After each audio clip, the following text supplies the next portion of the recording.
Bismillahirrahmanirrahim. Assalamualaikum warahmatullahi wabarakatuh. Alhamdulillah wa syukurillah wa la hawla wa la quwata illa billah. Asyhadu an la ilaha illallah wahdahu la syarikalah. Wa asyhadu anna Muhammadan abdullahi nabiyya ba'da. Allahumma sholli ala sayyidina Muhammad wa ala ali sayyidina Muhammad. Ilahi anta maksudi wa ridhoka matlubi a'tini mahabbataka wa ma'rifataka wa a'tini ma'aka abada. Ashabal padilah ahli silsilah tariqah khudiyana sabandiyah mahad sulialaya wabil khusus Syekhun Nabi ada zaman Syekh Muhammad Abdul Masluh Qaddas Lasrah. Al-Fatihah. A'udzubillahi minasyaitonirrajim. Bismillahirrahmanirrahim. Alhamdulillahirabbil alamin arrahmanirrahim maliki yaumiddin.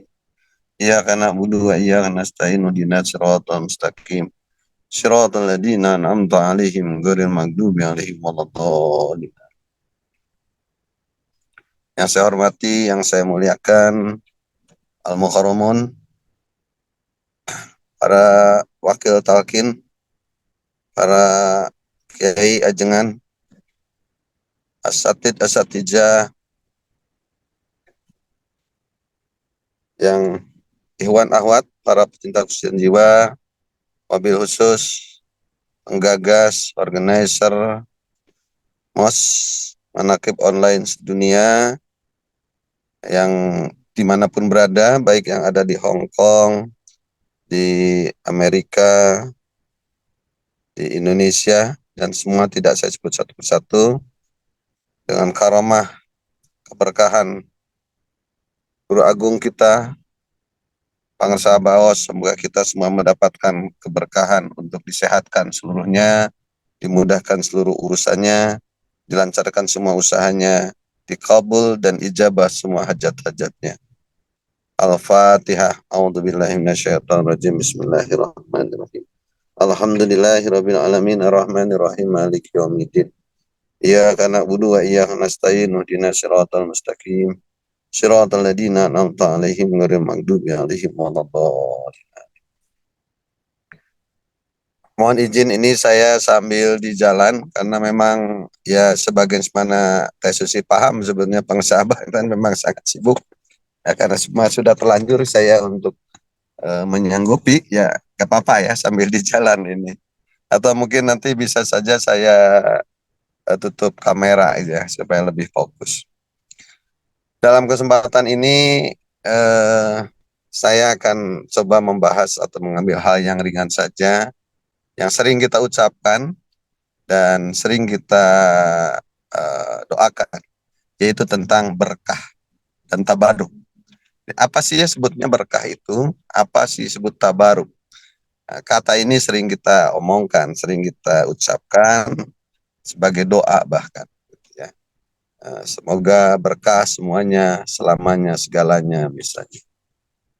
Terbalik ya, berkah semuanya, segalanya, selamanya. Nah, tabaruk juga salah satu acara di dalam manakiban, biasanya kalau yang lengkap itu kan kita juga sering ada tabarukan, tabaruk terhadap kitab Pangersa Abah, itu kitab Padoil Suhur. Nah, kalau dulu di zaman Pangsa Bahanom adalah tabaruk terhadap kitab Miftahus Sudur ya. Nah, jadi apa itu tabaruk? Tabaruk itu adalah asal katanya berkah ya, asal katanya barokah. Asal katanya barokah. Barokah dalam bahasa kita itu berkah gitu ya. Tabaruk itu artinya mengalap berkah. Mengalap berkah. Berkah, apa itu berkah? Nah, ini harus dipahami. Memang apakah segala sesuatu yang bertambah itu berkah? Memang makna arti secara apa namanya bahasa ya selukot ya, berkah itu adalah bertambah ya. Tapi apakah kemudian orang yang tadinya tidak punya uang menjadi berlimpah uang, apakah itu berarti berkah? Apakah orang yang tadinya sakit-sakitan terus diberikan suatu berubah menjadi sehat, jag-jag, belejag gitu ya, cenghar gitu. Jadi apakah bertambahnya kesehatan itu juga berkah? Juga misalnya dalam jabatan, suatu orang misalnya jabatannya tanya rendah, kemudian jabatannya naik, apakah itu suatu keberkahan naik jabatan itu? Nah, itu semua belum tentu ya. Jadi berkah memang mempunyai makna bertambah, tapi dalam kamus bahasa Indonesia memang berkah itu diartikan karunia Tuhan yang mendatangkan kenikmatan bagi kehidupan manusia atau juga bertambah. Ya. Yang dimaksud kenikmatan itu kenikmatan yang mana? Berkah itu karena contoh misalnya kita tahu semua contoh sahabat Nabi Shallallahu Alaihi Wasallam Sa'labah, orang yang miskin, papa, tidak punya apa-apa, bahkan dia kalau mau sholat pun harus bergantian kain sarung dengan istrinya, tapi dia sangat rajin beribadah di Masjid Nabawi bersama Rasulullah SAW. Pada suatu hari dia meminta kepada Rasulullah SAW, ya Rasul, doakan saya agar saya bisa jadi orang kaya, gitu kan? Rasul pun tidak langsung mengiyakan, kan ada dialog ya, kira-kira dialognya saya ambil maknanya saja, bahwa apakah engkau kalau engkau jadi orang kaya engkau masih akan rajin beribadah sholat berjamaah di masjid? Sa'labah waktu menjawab, ya tentu ya Rasul, kalaupun saya sudah kaya saya akan tetap beribadah berjamaah sholat di masjid. Ya, Rasul juga bertanya, apakah nanti kalau engkau sudah kaya engkau sanggup untuk membayarkan zakat malnya? Maka Salabah juga mengiyakan bahwa dia kata Salabah, saya siap untuk menunaikan zakat mal bahkan sodako dari harta saya seandainya saya sudah menjadi kaya. Nah, singkat cerita, Rasul lalu bermunajat memohon pada Allah, ya Allah jadikanlah Salabah ini menjadi orang yang kaya. Kemudian wasilahnya Salabah memelihara 2 ekor kambing, kemudian dia di kebunnya itu gembalakannya kambing itu dipilih dengan baik, dan kemudian bulan bertemu bulan, tahun bertemu tahun, akhirnya kambingnya itu sangat Allah mudahkan untuk menjadi bertambah banyak. Jadi bertambah. Saya tidak mengatakan berkah karena bertambah belum tentu berkah. Maka jadilah Salabah orang yang kaya raya dengan punya ternak kambing yang ratusan, gitu kan, rumahnya. Tapi dengan semakin bertambahnya kambingnya, bertambahnya kekayaannya, Salabah menjadi semakin tidak pernah datang lagi sholat berjamaah di masjid bersama Rasul. Bahkan suatu saat Rasul mengutus sahabat yang lain untuk mendatangi Salabah untuk menagih zakat, maka Salabah pun kemudian menolak untuk membayarkan zakat. Nah, dan karena mengatakan bahwa ini adalah usaha saya, hasil kerja saya dalam beternak kambing, sehingga saya menjadi orang kaya. Nah, bertambahnya kekayaan semacam ini bukan keberkahan, ya. Karena tentunya dia akan mendapatkan karena perbuatan yang dilakukan oleh Salabah ini kan perbuatan-perbuatan yang melanggar ketentuan Allah, jadi malah sebutlah perbuatan-perbuatan maksiat terhadap Allah. Ini bukan keberkahan. Banyak juga, jadi orang tambah sehat, mungkin orang sakit itu berkah gitu, ketimbang sehat. Mungkin juga kemiskinan itu bahkan berkah buat kayak contoh Salabah itu ketimbang dengan berlimpahnya harta benda. Nah, gitu. Tapi bukannya berarti bahwa kalau berlimpah harta benda itu kemudian tidak berkah. Bisa juga. Yang saya maksud bahwa keberkahan itu tidak identik dengan bertambah saja. Bertambah yang bagaimana disebut berkah? Berkah itu adalah bertambahnya kebaikan seseorang untuk lebih bertakarub pada Allah.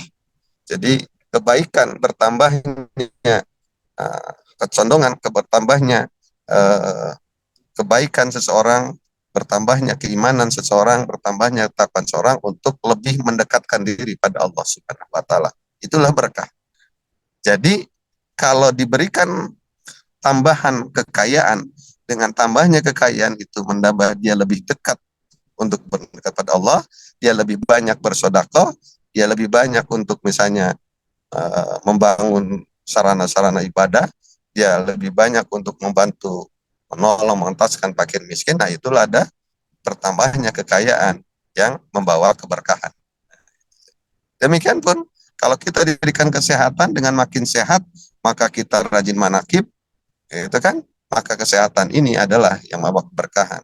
Kalau tambah sehat kita malah tidak, malah malas ke manakib, sebaliknya kalau lagi sakit sering datang ke manakib, maka sakit itulah yang berkah mestinya ya. Itu makna keberkahan. Jadi berkah itu tidak sekedar bertambah.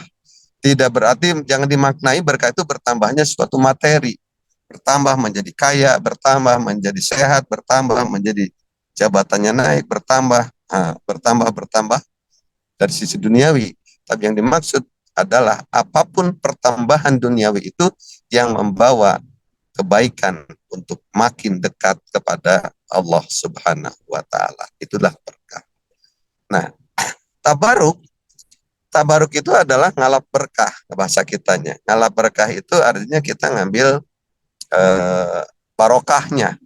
Dari mana ngambil barokah itu? Bisa banyak, bisa dari orang per orangnya, baik orang yang sudah ada maupun patilasan bekas-bekas orang-orang soleh, bekas orang-orang sidik, para nabi dan sebagainya, atau terhadap karya-karyanya. Yang salah satunya adalah, supaya saya tidak terlalu lama, adalah tabaruk terhadap karya orang soleh. Nah, tabaruk terhadap ngambil berkah dari salah satu karyanya waliullah, yaitu misalnya kita tabaruk kita pada ilus suhur. Nah, kalau tabaruk terhadap kita pada ilus suhur, memang benar. Jadi kalau bicara tabaruk itu tidak harus kita paham kitab itu. Paham atau tidak paham, yang jelas kita ngalap berkah. Jadi kalau ngalap berkah itu paham nggak ada masalah. Yang penting hati kita menjadi bisa mengambil ngambil manfaat, ngambil padilah dari meyakini dengan adanya kitab itu untuk membawa kita supaya lebih mendekatkan diri pada Allah Subhanahu wa taala. Maka dalam rangka bertabaruk terhadap kitab, saya menyampaikan, barangkali sudah punya pemikiran, pendapat bahwa ada dua metode. Karena ini sesuai dengan Allah berikan pada kita dua alat untuk dua unsur, dua komponen dalam diri kita yang sebagai sensor untuk menangkap informasi dari dunia luar kita. Nah, yang pertama adalah sensor akal. Ini yang digunakan untuk menangkap informasi, keilmuan atau pengetahuan yang bersifat lahiriah, yang bersifat jasadiah, itu akal.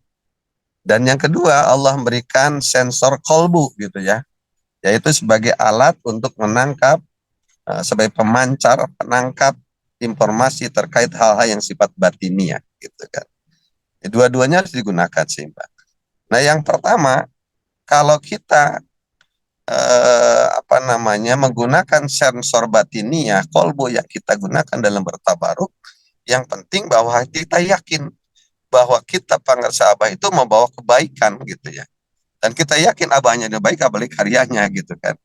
Nah, jadi tabaruk ini jadi wasilahnya dengan adanya, kalau kita mencoba bertabaruk secara batiniah menggunakan pendekatan qalbu, maka dengan melalui kita melihat kitab, atau jangankan melihat kitabnya, gak usah ngerti artinya, ingat saja kata kitabnya, pada ilus suhur berarti, oh ini ingat pangersa Abah. Ingat pangersa Abah, ini kan kita berarti berobitoh. Nah, robitoh. Ini robitoh sangat penting. Karena melalui robitoh itulah kemudian kita jadi terjaga dari hal-hal negatif. Kita menjadi terjaga dari hal-hal yang perbuatan maksiat. Contoh kasus, atau ya bukan kasus, contoh pelajaran yang Allah berikan dalam terhadap Nabi Yusuf alaihissalam dengan Siti Julaiha. Nah, waktu Nabi Yusuf digoda oleh Siti Julaiha, apakah Nabi Yusuf sebagai lelaki normal, anak muda, apa tidak tergoda? Nah, di dalam Al-Quran jelaskan bahwa beliau sempat tergoda kelakiannya gitu, dan sempat ingin ada kemauan untuk melakukannya gitu bersama Julaiha. Tapi tiba-tiba dia berobitoh, melihat, seakan ingat pada bayangan mursyidnya. Siapa mursyid Nabi Yusuf? Bapaknya sendiri, Nabi Yakub.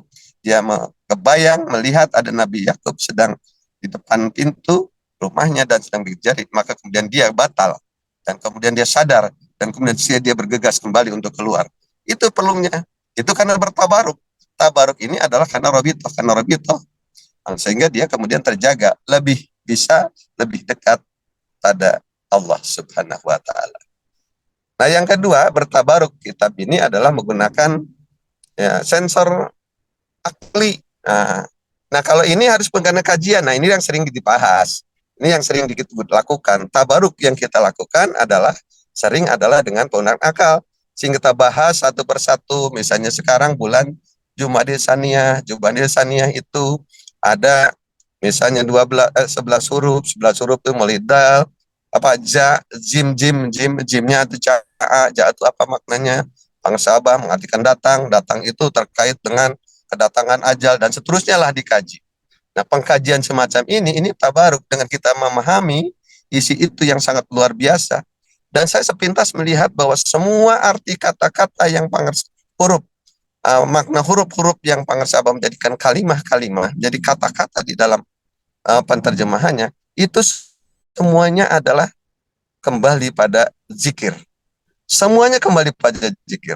Tinggal kita menafsirkannya, mampu mengungkapnya.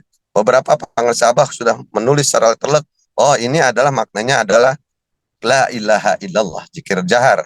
Oh ini maknanya adalah zikir khafi, Allah, Allah misalnya gitu. Contoh misalnya di dalam bulan ini ada dalnya dakwah. Dakwah, kalimat dakwah yang pengesabah tuliskan sebenarnya adalah yaitu adalah dakwah kalimatul haq. Kalimat la ilaha illallah gitu misalnya.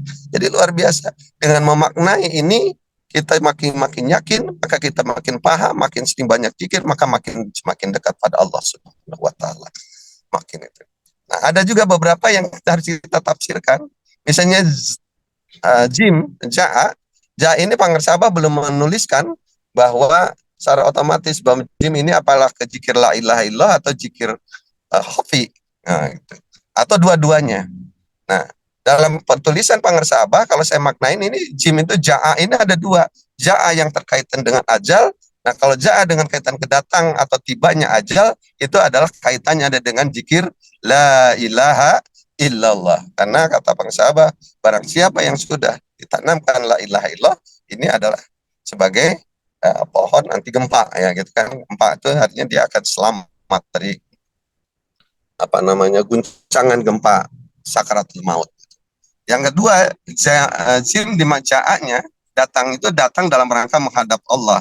Nah, datang menghadap Allah itu adalah tentunya bukan dengan kaki, tapi dengan hati yang selalu berzikir, mengumandangkan ismu azam, Allah, Allah dan seterusnya. Saya kira, nah itu semoga bermanfaat.